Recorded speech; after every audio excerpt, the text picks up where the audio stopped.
సరే, అనేక సందర్భాల్లో వారి గురించి తెలుసుకొని నేను ఒక సందర్భంలో ఈ సినీ ఫీల్డ్లో చాలా ఇబ్బందులు పడి అనేక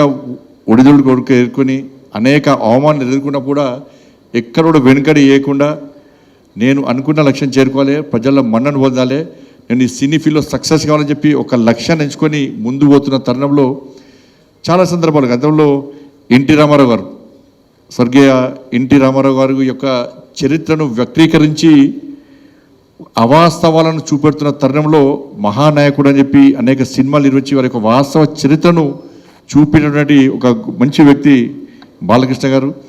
నిజంగా డాక్టర్ కాలేకున్నా కూడా వాళ్ళ బసవతారకం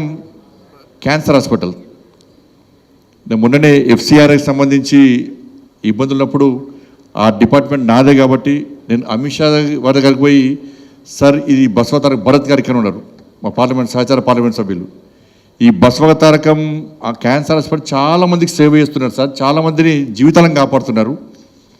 ఈ ఎఫ్సిఆర్కి సంబంధించిన ప్రాబ్లం వచ్చింది సార్, దీన్ని మనం తప్పకుండా చేయాల్సిన అవసరం ఉందని చెప్పిన తర్వాత వారు వెంటనే బాలకృష్ణ గారి కదా తప్పకుండా చేసాయి, నాకు కూడా క్యాన్సర్ బసవతారకం క్యాన్సర్ హాస్పిటల్ నాకు కూడా ఐడియా ఉంది, చాలామందికి సేవ చేస్తున్నారు, చాలామంది ప్రాణాలు కాపాడుతున్నారు, ఇప్పుడు క్యాన్సర్ వల్ల చాలామంది ఇబ్బంది పడుతున్న తరుణంలో వాళ్ళు చేస్తున్న సేవను గుర్తించి ఆ ఎఫ్సిఆర్ని తిరిగి ఓపెన్ చేయాలని చెప్పి వారి ఆదేశం ఇచ్చిన తర్వాత వెంటనే కూడా నా డిపార్ట్మెంట్ కాబట్టి అమిత్ షా గారి యొక్క ఆదేశాల వరకు చేయడం జరిగింది. వాళ్ళ బసవతారకం హాస్పిటల్లో ఒక క్యాన్సర్ పేషెంట్ అడ్మిట్ అయిందంటే ఒక భరోసా,